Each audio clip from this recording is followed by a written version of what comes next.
Hey folks, welcome back to the Hearing Club. My name's Brian, and today we're going to talk about how to clean your hearing aids the right way and how to really prolong and extend the lifetime of your hearing aids. Some people will tell you you've got about, 3 to 5 years out of your hearing aids, but there's some things that you can do to really extend that, things that nobody probably ever told you about.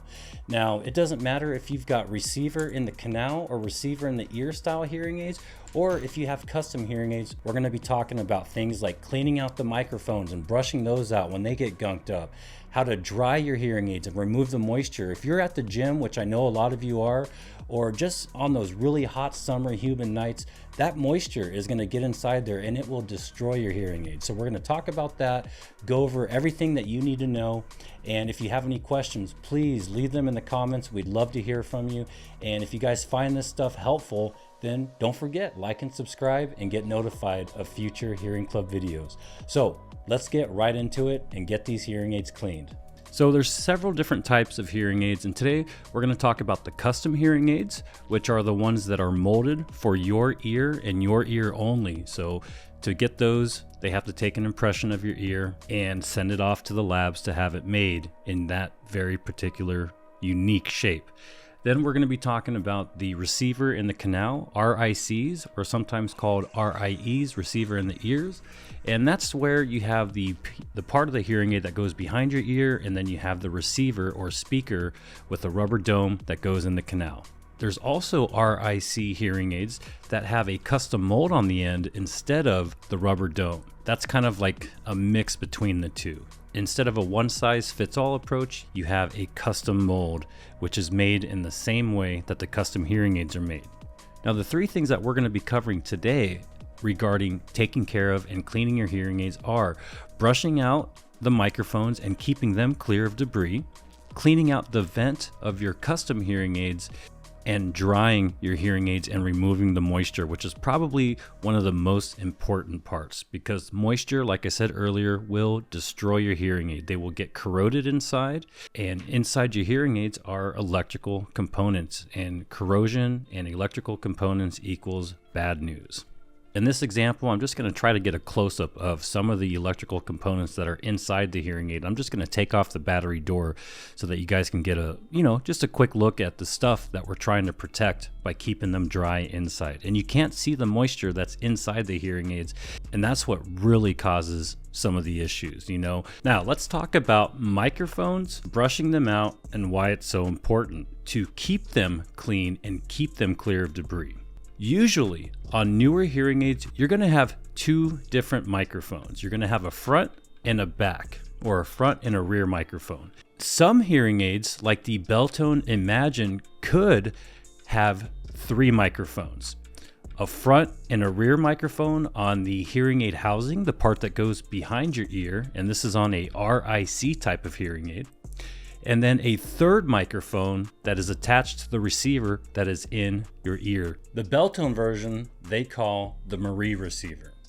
But today we're just going to be taking a look at the more common microphone configurations, which is going to be, one in the front and one in the rear. Now, you might find them in slightly different locations, different setups, depending on the different manufacturers. Maybe the microphone might be a little more forward facing or front, or maybe more toward the back or the bottom of the hearing aid. It all depends on the brand. Now, on these hearing aids, this is the front microphone. And sometimes you'll just have a single microphone opening or a little slit on the hearing aid housing. And on these, the Philips and some of the Oticon hearing aids, the microphone that's in front has two different openings, one on the right side of the hearing aid and one on the left side of the hearing aid. And it is very important that you keep these brushed out and clean and clear of debris, because it will start to build up. And sometimes if you wait too long and too much debris gets in there, there's no way to get it out. It's just too far gone. There's nothing that you can do. There's nothing the technician can do, and the hearing aids have to be sent back to the manufacturer to be repaired or replaced. Now, I'm still not really sure why people don't know about this and the fact that you have to keep the mics clean. Most of the patients I take care of, most of the folks that I see, they have no idea. And all they know is that you have to change the domes, you have to change the filters, and then call it a day. But that is so far from the truth. So I'm gonna actually show you guys what happens when those mics get blocked. Thank you, sir. Hello. All right, Jack's a great assistant. Now, if you're not sure where the mics are, even after watching this video, just ask your provider, ask your hearing instrument specialist, your audiologist, and they'll show you where the mics are and where you want to keep those brushed out. So the mic is what picks up the sound, the microphone. So the sound comes into the microphone, it gets processed by the hearing aid, it gets amplified, and then the resulting sound comes out of the rubber dome, out of the speaker, into your ear canal. So when the mics get blocked, you're not getting any of that incoming sound. You're not going to hear the voices. You're not going to hear the background noises. But what you will still hear are the system sounds. So you're going to hear the startup tone when you turn on your hearing aid. You're going to hear the shutdown tone. You're going to hear the little beeps when you change the volume. You're going to hear the low battery indicator, but you won't hear any of the outside sounds. You won't hear that scratching noise when you rub your finger on the mic. That's what happens when the mics are blocked. That's how you can tell. Now there's a couple different types of brushes that you can use. Usually you'll get a brush like this with your hearing aid, but some manufacturers like the Philips have a weird little pipe cleaner type brush, and I really don't like these. I prefer the miniature toothbrush style much more. And a little tip for you guys: get 2 different brushes from your hearing aid specialist. Leave one of the brushes alone, and then the second brush or the extra brush, take a pair of scissors and trim those bristles down so that they are shorter, and you'll have a more firm or a stiffer brush that can really scrub those microphone screens really good. And that's what I do with half the brushes at our practice. I always keep a couple with the short bristles because it just does a much better job. Instead of just kind of passing over the microphone screen, they really get in there and knock that debris loose. Now on a custom style hearing aid, sometimes you'll have a microphone screen and that looks kind of like a couple small wax filters. And then the other styles that I've seen, like on these Phonak hearing aids, the microphones are 2 little slits. You could barely see them. These are so small, and that's why it's important to brush them out on a regular basis, because they are so small and it does not take much to block the microphones up. And just like your wax guards, you guys know how they're so small. Just the slightest bit of wax that gets in there will effectively shut the hearing aid off. The microphone slits are even smaller. I've had several hearing aids come in that were just so impacted with debris that I could not get them cleaned out. Now, if you think that your microphones are blocked and you've tried brushing the hearing aid out, don't be afraid to take it in to your specialist. They have suction, and sometimes when you brush those mics out, it'll break loose the debris, and then they could suck it out with the suction that they have at the office. So here's an example on the Philips hearing aid or the Oticon hearing aids where the front microphone has 2 separate openings, one on the left, one on the right, and then it has a bigger opening for the rear microphone. Now that bigger opening shouldn't be too much trouble. I would still brush it out if yours is big like that, but I would be more focused and more worried about keeping the front ones brushed out because they're much smaller and those do get blocked all the time. Now on these ReSound hearing aids or Beltone or Jabra hearing aids, it's got a different style front and rear microphone. It's just a single opening for both the front and then a single opening in the rear. And this is a pretty typical design. So just keep those 2 brushed out all the time. I would say minimum brush them out once a week before you put them in the dryer or the charger. Now for this custom Phonak Brio hearing aid, the microphones are these 2 tiny little slits. They are so small. When you brush these out, just make sure you get it really good. There's no right or wrong angle. You don't really want to push the debris down in there, but just keep them brushed out and you should be fine. As long as you stay on top of it, everything should be okay. All right, now we're going to talk about cleaning out the vents in your custom hearing aids.